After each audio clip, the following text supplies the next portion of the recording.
At the 56th session of the United Nations Committee on Economic, Social and Cultural Rights, Guyana State delegation that comprised of Minister of Governance Raphael Trotman, Technical Officer at the Department of Governance Teresa Game, and First Secretary at the Embassy of Guyana in Brussels, Belgium, Bevan MacDonald, were tasked with the responsibility to urge the government of Guyana to enact legislation prohibiting discrimination on the basis of sexual orientation and gender identity in all areas of public life in Guyana. These remarks came after SASOD Advocacy and Communications Officer Shamel Patrick, who attended the Guyana Review in Geneva, submitted a stakeholder report to the Covenant on Economic, Social and Cultural Rights on the protection of rights of LGBTI persons in Guyana. The Covenant of Economic, Social and Cultural Rights was held in Geneva on September 28 to 29, 2015.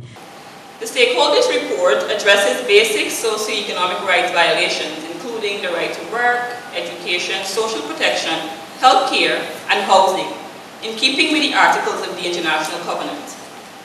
SASOD documents many cases of discrimination every year, but societal stigma against homosexuality is so strong that complainants are reluctant to test the existing legal redress mechanisms. The stigma of homosexuality is in the allegation itself, and these discriminatory laws confirm a status of unapprehended criminals on LGBTI people for simply being who they are. SASOD also reiterates that the state has a duty to respect, protect, and fulfill human rights for its entire people. According to SASOD Advocacy and Communication Officer, the state violates human rights when it has discriminatory laws on its book and offers no protection for minority groups, including the LGBTI individuals. Guyana must take urgent actions to remedy these deficiencies.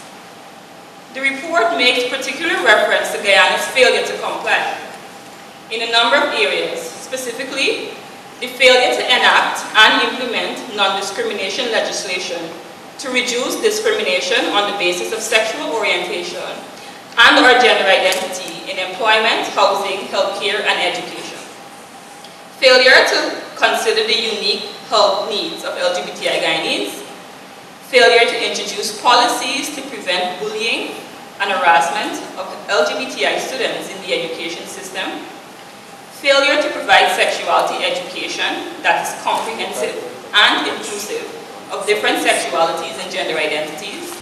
The United Nations Committee on Economic, Social and Cultural Rights is the international body of independent experts that monitors implementation of all international covenants on economic, social and cultural rights by state parties. All state parties are obliged to submit regular reports to the Covenants on Economic, Social and Cultural Rights on how the rights are being implemented.